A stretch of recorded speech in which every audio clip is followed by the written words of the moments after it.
Dear student, welcome back to our YouTube channel, that is Bio Lecture by Rashid Khan. Today we will start a new topic. The topic name is malaria. In the chapter Human Health and Diseases. तो आज जो है तो हम इल्म हयातियात के अंदर सबक नंबर 10 जो इंसानी सेहत और बीमारियां है, इस सबक में मलेरिया के बारे में मालूमात हासिल करेंगे। इसके पहले हमने जो सिलेबस में दिया हुआ है ब्लड ग्रुप और कम्युनिकेबल नॉन कम्युनिकेबल डिसीज़, इसके बारे में देखे थे।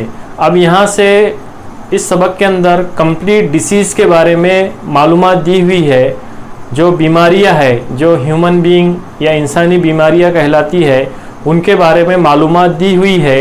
हम आज के इस वीडियो में 1 बाय 1 इन बीमारियों के बारे में मालूमात को हासिल करने वाले हैं।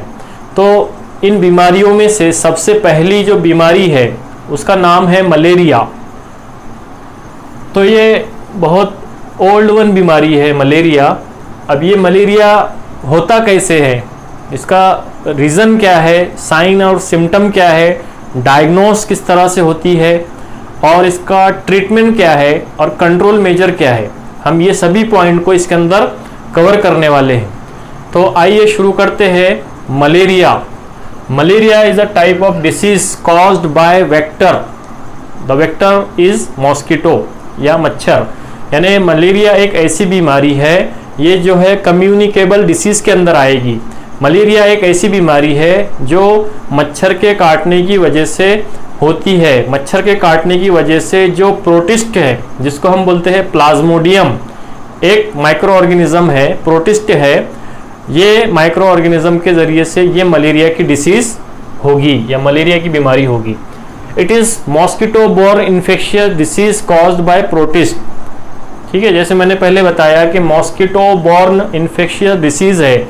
जो माइक्रो ऑर्गेनिज्म है ये मच्छर को या मॉस्किटो को एज ए वेक्टर के तौर पर इस्तेमाल करेगा और मच्छर के ज़रिए से ह्यूमन बीइंग के जिस्म के अंदर दाखिल होगा। वो माइक्रो ऑर्गेनिज्म का नाम है प्लाज्मोडियम, जो प्रोटिस्ट के अंदर है। प्रोटिस्टा एक फाइलम है माइक्रो ऑर्गेनिज्म का। It is a eukaryotic animals, ये माइक्रो ऑर्गेनिज्म जो मल्टी सेलुलर भी हो सकते हैं या फिर यूनिसेलुलर भी हो सकते हैं, उसे हम प्रोटिस्टा फाइलम में रखते हैं। ऐसे जानदार जो प्रोटिस्टा से बिलोंग करते हैं वो तमाम वाज़े मरकज़ा बरदार खलिए वाले जानदार होंगे, जो कसीर खलवी भी हो सकते हैं या यख खलवी भी हो सकते हैं, उनको हम प्रोटिस्ट कहते हैं। तो जनरली स्पेशल ये यहाँ पे एक प्रोटिस्टा है जिसका नाम है प्लाज्मोडियम। इस प्लाज्मोडियम के ज़रिए से ये मलेरिया की बीमारी फैलती है या होती है। अब ये जो प्लाज्मोडियम है इसकी जो है तो 4 टाइप्स यहाँ पे दी हुई है। अब कौन सी 4 टाइप्स है, तो सबसे पहले है प्लाज्मोडियम वाइवेक्स। जो पहली उसकी किस्म है प्लाज्मोडियम की वो है प्लाज्मोडियम वाइवेक्स। दूसरी जो किस्म है प्लाज्मोडियम ओवेल और तीसरी जो किस्म है प्लाज्मोडियम मलेरी और नंबर 4 प्लाज्मोडियम फैल्सीपैरम। तो इस तरह से 4 टाइप्स प्लाज्मोडियम की होती है। इन 4 टाइप्स में से जो सबसे खतरनाक किस्म है वो है प्लाज्मोडियम फैल्सीपैरम। वो क्यों है? क्योंकि इसके ज़रिए से सीरियस इलनेस, बहुत ज़्यादा मुतासिर करने वाली बीमारी जो है तो हो सकती है, जिसका नाम है प्लाज्मोडियम फैल्सीपैरम।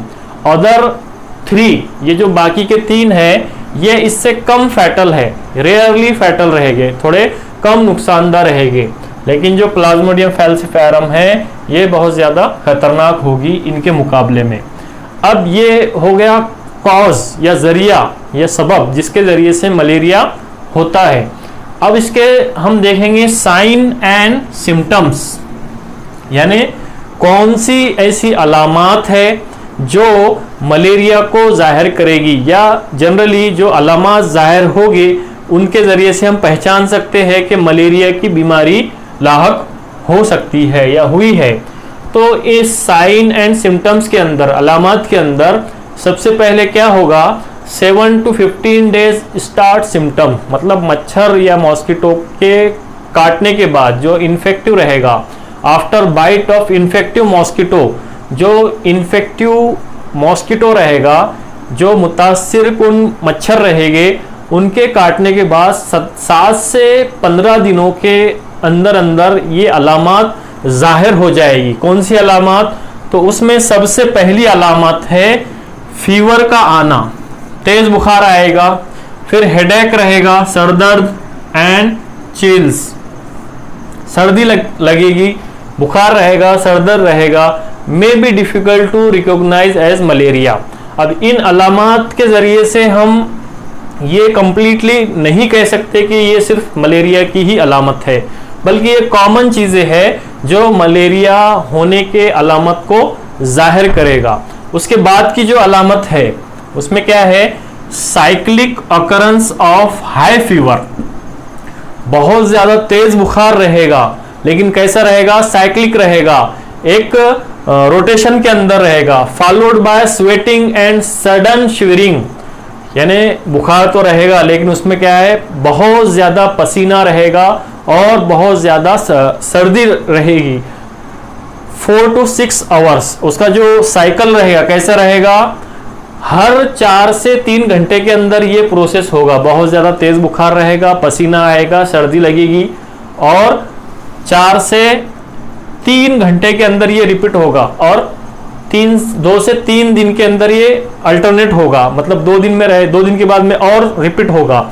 इस तरह से इसका यहाँ पे दिया हुआ है cyclic occurrence of high fever followed by sweating, पसीना, सडन शेयरिंग, ये यहाँ पे इसकी अलामत है। उसके बाद नेक्स्ट जो सिम्टम्स है वो क्या है? वोमिटिंग है, मतली आना, उल्टी का आना एंड कन्वुल्जन्स, यानी कन्वुल्जन कहते हैं झटका या झटके आना या फिर थरथराहट का आना, इसको बोलते हैं हम कन्वुल्जन्स, वोमिटिंग। इसी तरह से जॉइंट पेन, जॉइंट पेन मतलब जोड़ों के अंदर तकलीफ होगी, दर्द होगा। एनीमिया, खून की कमी due to rupturing of RBCs. अब यहाँ पे रिलेटेड है, ये जो प्लाज्मोडियम है ये एंटर करेगा आरबीसीज के अंदर, एरिथ्रोसाइट के अंदर।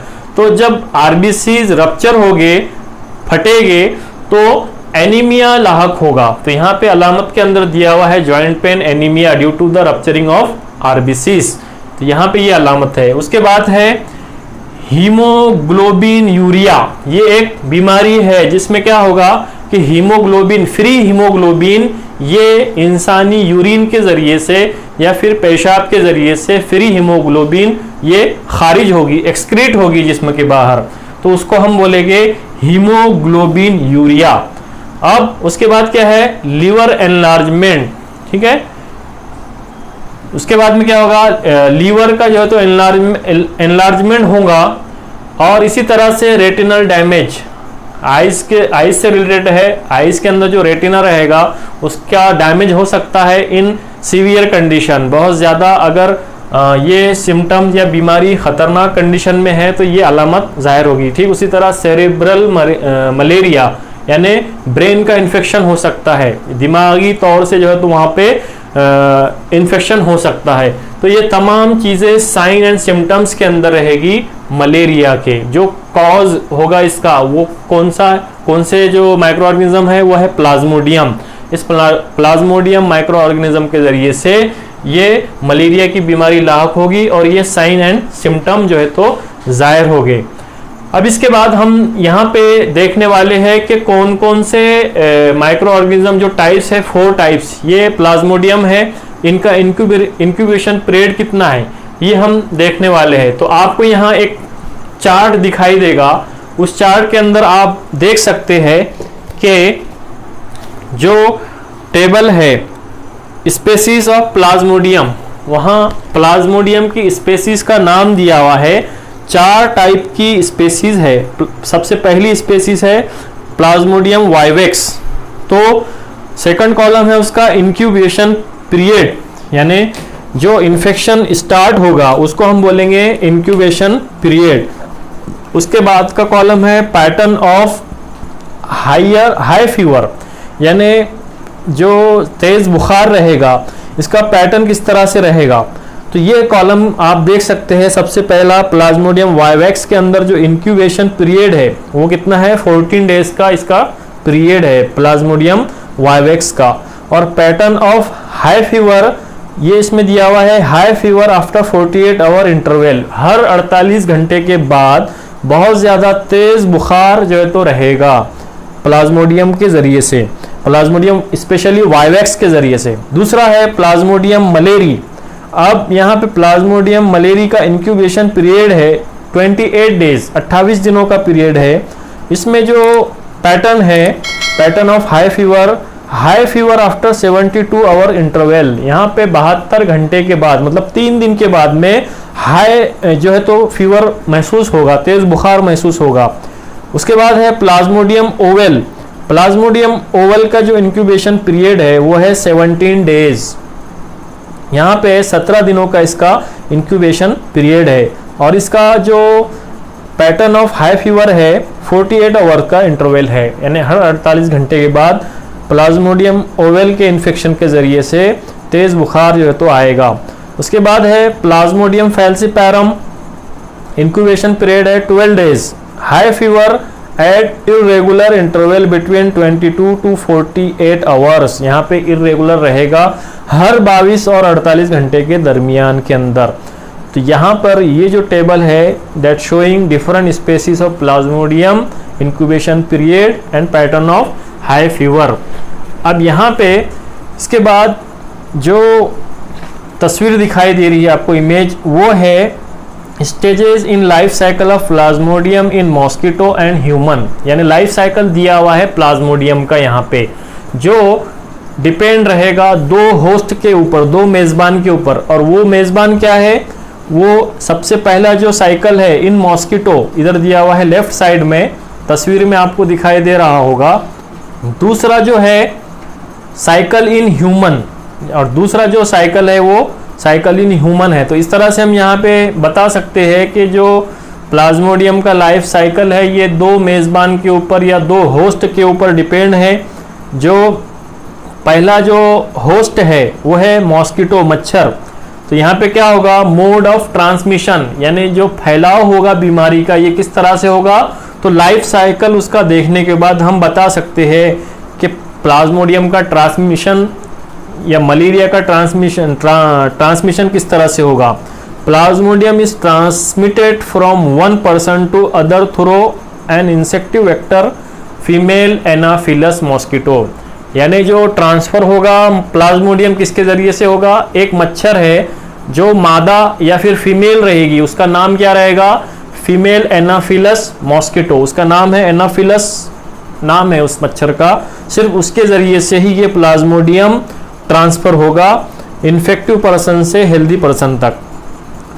अब कैसे होगा, तो व्हेन इन्फेक्टेड फीमेल एनाफिलस, जो मादा मच्छर रहेगा फीमेल एनाफिलस, वो जब किसी इंसान का ब्लड को सक करेगा या चूसेगा, इट में transfer sporozoite to human circulation, उसके अंदर मौजूद जो स्पोरोजोइट है उस स्पोरोजोइट को ह्यूमन सर्कुलेशन के अंदर या ह्यूमन इंसानी जिस्म के सर्कुलेटरी सिस्टम के अंदर, दौरान खून के अंदर ये स्पोरोजोइट को ट्रांसफ़र कर देगा।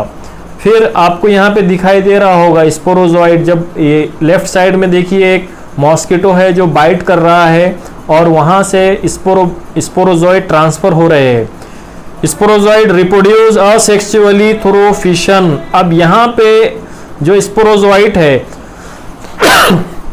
अब यहाँ पे जो स्पोरोजोइट है ये रिप्रोड्यूस हो गए, कैसे हो गए, असेक्सुअल मेथड के ज़रिए से, गैर जिनसी तौलीदी अमल के ज़रिए से, और तैयार, जिसको हम बोलेंगे एक स्पेशल टर्म से यहाँ पे, उसको बोलेंगे हम शीजोगोनी इन द लीवर सेल और इरिथ्रोसाइट। लीवर सेल के अंदर हो गए, जिसको दूसरा नाम है इरिथ्रोसाइट। अब ये जो है ये इंसानी जिस्म के अंदर प्रोसेस होगा पूरा असेक्सुअल साइकिल का।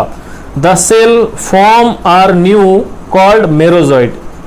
जब इरिथ्रोसाइट के जरिए से नए सेल तैयार हो गए उसको हम बोलेंगे merozoite. The cell form with in erythrocyte function as gametocyte, तो वहां पे उसको बोलेंगे हम gamogony. Beside it forms gametocyte with in erythrocyte, gametocyte if taken up by female Anopheles. अब यहाँ पे गैमेटोसाइट तैयार हो गए, उस गैमेटोसाइट को अगर फीमेल एनाफिलस टेकन अप करेगा या लेगा तो क्या होगा, fertilisation occurs in its gut. तो उस मच्छर के गट के अंदर, हलक के अंदर क्या होगा, फर्टिलाइजेशन या अमल बारावरी का अमल शुरू हो जाएगा। Diploid zygote is form. जाहिर सी बात है कि जब फर्टिलाइजेशन होगा तो फर्टिलाइजेशन के बाद डिप्लॉइड जायगोट तैयार होगा, दोहरा जगता तैयार होगा, विच ट्रांसफॉर्म इनटू oocyst, जो कन्वर्ट हो जाएगा oocyst के अंदर। Form large number of haploid sporozoite, जो कन्वर्ट करेगा बहुत सारी तादाद में स्पोरोजोइट को। थ्रो मियोसिस, मियोसिस एक खलवी तकसीम का प्रोसेस है जिसमें स्पोरोजोइट तैयार हो गए मियोसिस के जरिए से, उस प्रोसीजर को हम बोलेंगे sporogony. Sporozoites migrate to salivary gland. अब ये जो स्पोरोजोइट है, क्योंकि मॉस्किटो के गट के अंदर फर्टिलाइजेशन हुआ, डिप्लॉइड जो वहाँ पर जायगोट तैयार होगा, वो जायगोट कन्वर्ट हो जाएगा बहुत सारे स्पोरोजोइट के अंदर, और स्पोरोजोइट माइग्रेट हो गए salivary gland and are ready to infect new human host. जब मच्छर, अब ये मॉस्किटो इन्फेक्टेड रहेगा जिसके अंदर स्पोरोजोइट बहुत ज़्यादा तादाद में रहेंगे। अब ये मच्छर या मॉस्किटो किसी सेहतमंद इंसान को बाइट करेगा, काटेगा, तो वो स्पोरोजोइट को ट्रांसफ़र कर देगा सेहतमंद इंसान के अंदर। तो इस तरह से मलेरिया का ट्रांसफॉर्मेशन या ट्रांसमिशन शुरू होगा है इन्फेक्टेड पर्सन से हेल्दी पर्सन तक बाय मॉस्किटो, जो वेक्टर रहेगा किसका, प्लाज्मोडियम का। तो इस तरह से यहाँ पे लाइफ साइकिल में आप देख सकते हैं किस तरह से लाइफ साइकिल उसका इन ह्यूमन साइकिल किस तरह से है और साइकिल इन मॉस्किटो किस तरह से है। तो इस तरह से मोड्स ऑफ ट्रांसमिशन में ये स्ट्रक्चर या साइकिल को आपको याद रखना है और उसको डिस्क्राइब करना है।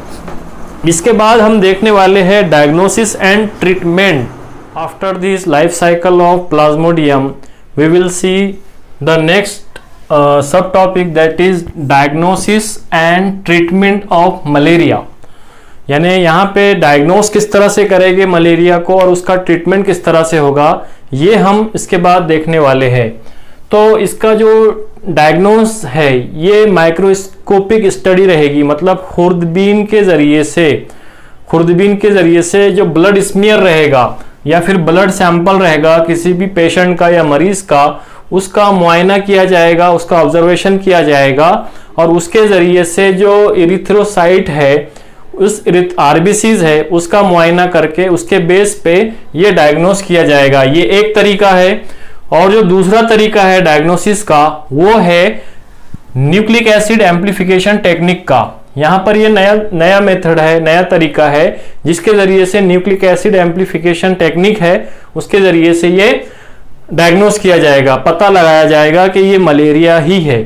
फिर इसका जो ट्रीटमेंट है, ट्रीटमेंट कैसा है, इसमें एरिथ्रोमाइसिन बेस्ड कॉम्बिनेशन थेरेपी है जिसको हम बोलते हैं ACTs, इसका शॉर्ट फॉर्म है ACTs means artemisinin based combination therapies. ये थेरेपीज है अलग अलग मेडिसिन को लेकर, उसमें जो है तो WHO वर्ल्ड हेल्थ ऑर्गेनाइजेशन ने जो 5 तरह के अलग अलग थेरेपीज को रिकमेंड किया है मलेरिया के लिए खास तौर से, वो उसमें विच इंक्लूड, उसके अंदर जो है कॉम्बिनेशन ऑफ आर्टिसुनेट सल्फोएडॉक्साइन, उसी के साथ पायरीमिथामाइनेट, उसके बाद में क्यूनाइन इज आल्सो यूज्ड। तो यहाँ पे अलग अलग कॉम्बिनेशन है, इस कॉम्बिनेशन में अलग अलग ड्रग्स को या मेडिसिन को लिया जाएगा जिसको हम बोलते हैं ACTs। इस थेरेपी के जरिए से इसका ट्रीटमेंट किया जाएगा। अब यहाँ पे डायग्नोसिस एंड ट्रीटमेंट के बाद में नेक्स्ट पॉइंट है हमारा prevention prevention and control measure, prevention and control. तो मलेरिया को कंट्रोल अगर करना है हमको, तो हमको पता है जो फैलाने वाला जो इसका जरिया है वो है मॉस्किटो। तो सबसे पहले हमको मॉस्किटो बाइट से प्रिवेंट करना पड़ेगा, यानी अपने आप को मॉस्किटो के काटने से हमको बचाना पड़ेगा। इसी तरह मॉस्किटो के जो ख़त्म किए जाएंगे, मुख्तलिफ किस्म के स्प्रे मार्केट में अवेलेबल है जो मॉस्किटो को ख़त्म करते हैं। स्प्रे या फिर मॉस्किटो रिपेलेंट भी बोलते हैं, ये भी अवेलेबल है।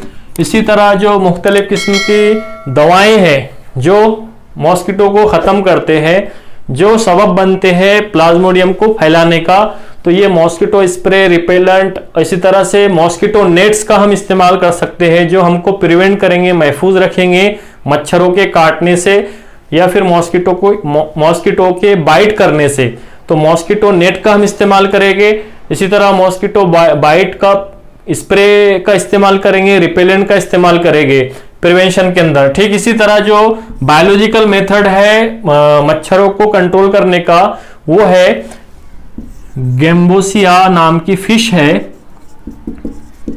Fresh water fish. इसको हम जो है तो तालाब के अंदर छोड़ेंगे, जो क्या करेगी, जो मॉस्किटो लार्वी है, मुख्तलिफ किस्म के जो मच्छरों के लार्वा रहेंगे छोटे छोटे, उनको ये अपना शिकार बनाएंगी, उनको ये खाएगी। तो गैम्बोसिया फिश को हम तालाब के अंदर, फ्रेश वाटर के अंदर छोड़कर इस लार्वी को, मच्छरों के लार्वी को हम कंट्रोल कर सकते हैं। ठीक इसी तरह हमारे अतराफ में, घर के अतराफ में और जहां भी पुराना पानी जमा होता है, ड्रेनेज है, वहां पर मच्छरों की बहुत ज्यादा तादाद होती है। तो उसको भी हम पानी को निकाल कर, पानी को अच्छी तरह से निकासी करके, गंदे पानी की निकासी अच्छी तरह से करके मच्छरों की पैदावार को कंट्रोल कर सकते हैं, खत्म कर सकते हैं, जो सबब बनते हैं प्लाज्मोडियम के फैलाने का। और प्लाज्मोडियम ये सबब होता है मलेरिया बीमारी का।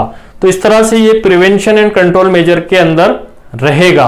तो यहां पर मलेरिया की जो बीमारी है ये कंप्लीट हमने देखे हैं कि किस तरह से इसके साइन और सिम्टम्स रहेंगे, किस तरह से डायग्नोज होगी और किस तरह से इसका प्रिवेंशन किया जाएगा। तो उम्मीद है आपको ये टॉपिक समझ में आया होगा। इसके बारे में अगर कुछ डिफिकल्टीज है तो हम इस वीडियो के कमेंट में जाकर उसको हमको बताइए, कमेंट कीजिए और ज़्यादा से ज़्यादा इस चैनल को, इस वीडियोस को स्टूडेंट तक शेयर कीजिए। Thank you.